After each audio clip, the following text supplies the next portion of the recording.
So I'd love to hear from some people. Miss Mary, Ma'am Mary or Ma'am Minnie, I'd love to hear from you. What are you doing to take care of yourself, to fill your cup? I really like what you mentioned about sleep Hmm. because I think that's when you're busy, you think that it's the first thing that you can actually compromise because you've got lots of things to do. But I think what you mentioned about sleep being very important, the mother of health, is really something to reflect on. Not only reflect but do. Yeah, totally. And the impact, my gosh, the impact on just working on your sleep is huge. It's tremendous. So thank you for mentioning that. Thank you. Mom Minnie, what about you? I'd love to hear from you.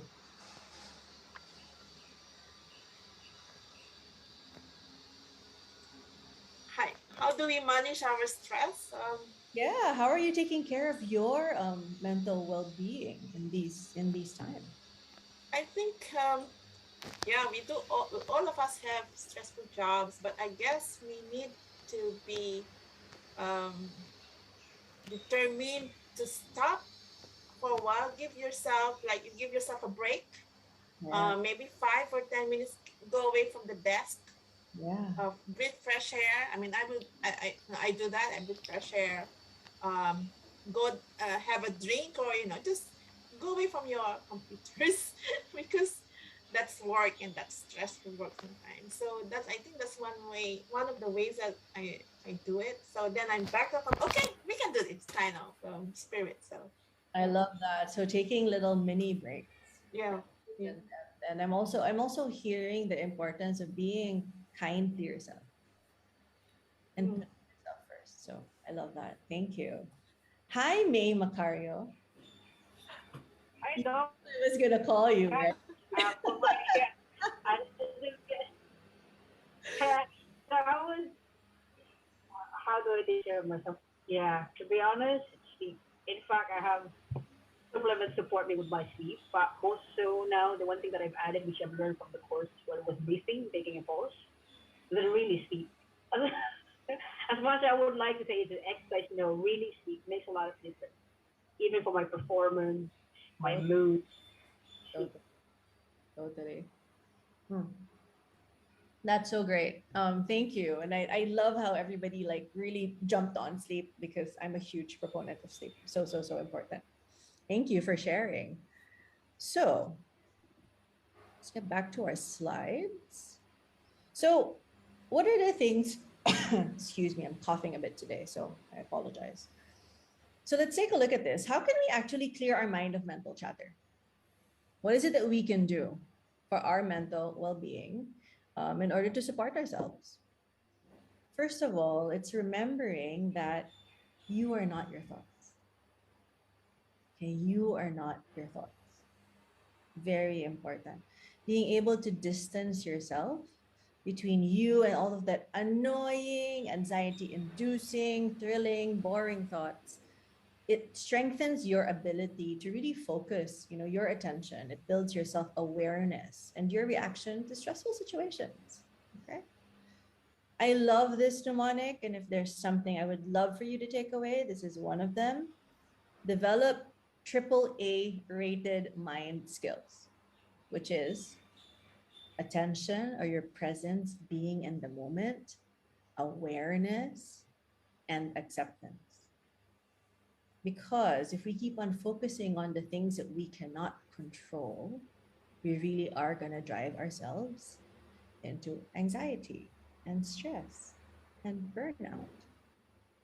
But what if we change and look at that locus of control and take a look at, well, what are the things that I can control? What are the things that I can do something about? And perhaps letting go of the things that you cannot. Notice how that will support your mental and emotional well being. And I can't end this talk without talking about what you can do straight away, tonight, tomorrow, steps you can take in order to increase your health and well being. Okay, your mental health, your physical health, your emotional health. And it's five things. It's a focus on your sleep. Like I mentioned, sleep is the mother of health. Your day begins the night before. Nutrition. Nutrition. Okay, you are what you eat. If you are feeling very blah, your emotions are all over the place, or you're feeling that, oh my gosh, I'm just really not feeling myself and I'm feeling quite down. Take a look. What are you putting in your body? If the food that you're putting in is, full of preservatives, okay, food that is, just very much processed. Okay, you want to look at natural food. Yung pagkain po natin, Pinoy food, our Pinoy food. Okay, our tinola, our boiled soups, all that good stuff. Okay, that's great for our bodies. Gulay. Okay. I tell my kids this all the time. They don't always listen to me, but we try. So nutrition, so important. Movement, my goodness. Okay, it's not about the exercise. It's not about going on that full marathon, but just moving your body. That's so important. Moving your body, stretching, really important. Mindfulness. Okay, and that connects to how are you managing your stress? Okay, how is it for you? How do you start your day? For others, it's being in meditation. For some, it's starting with a prayer. Could be journaling, taking time out, reading the Bible. So what is it for you? What are you doing to nourish yourself, to nourish your soul? And last, and a lot of people don't think about this, relationships. Relationships are integral, so important to our well-being. Okay? And I'm not talking po about 4,000 people on Facebook, na friends still. But really, who are the people, the maybe one, two, three, who are your core, your support group? The ones who lift you up, the ones who are there for you. Yeah, how are you cultivating that? With your family, with your friends. So if there is something you could do, maybe just choose one. Like I said, the power of 1%, really, the power of 1%, exponentially in a month, in a year. If you could just do a 1% change, you can make a huge difference in your life. There's an article, two articles I would recommend. There's one in the Atlantic, and there's actually two from the Atlantic, but there's a quote from this article that I really do love, and I'll close with this actually. And it says, human beings are not passive victims of change, but active stewards of our own well being. And I want all of you here to understand and know that you have that power to make that change in your life. And not just that, to be a role model for others, to be an inspiration, to show them that yes, we may be in trying times, but through helping each other, bayanihan, that's what it's all about, is that we can get through this if we do it together. This is me, and this is my email. If you'd like to get in touch, have a chat, would love to meet you, have a coffee, send me an email. Thank you.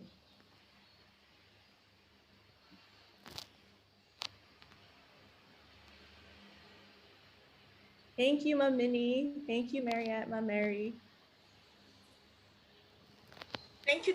That was just wonderful. Actually, there are a few things that we learned, and we really need those tips to keep us sane. And that wellness and mental health are really, really very important, especially in these pandemic times.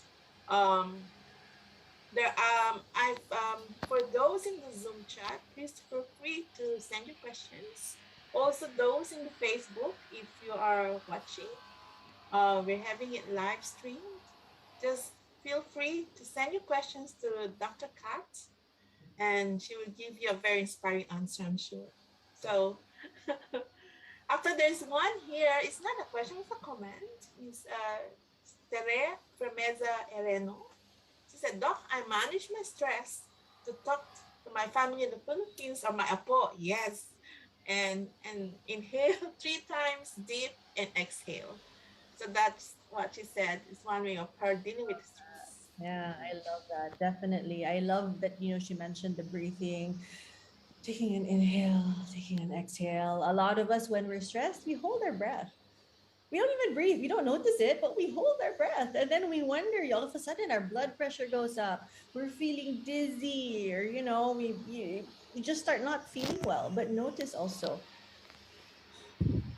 breathing, right? And I love that she mentioned, about the pause and the Yes. family. And I think honestly, that's what I love about the Filipino culture and our Filipino spirit is that we're here for each other, right? So I know a lot of us here in Singapore, some may not have been able to come home the past how many years, but I know that this Filipino spirit, this bayanihan, is really supporting, mental health of many of our kababayans here in Singapore. Yeah. We're talking about that. There's a question here for burnout overseas Filipinos. Can you give practical tips to overcome homesickness and depression? Yeah, no, I hear you. So the first thing that I would say, so this is coming as a health professional, okay, is notice like how much does this affect your activities of daily living? Okay, so what do I mean? If it's at that extreme wherein hindi na po kayo alis sa kama, hindi na kayo kumakain. Syempre, of course, please, please, please, seek somebody's, a professional's help. Okay, that's one. The second one that I would also notice is that just being aware of, okay, what exactly is going on? How am I feeling? What's coming up for me? What's my emotions? Mm.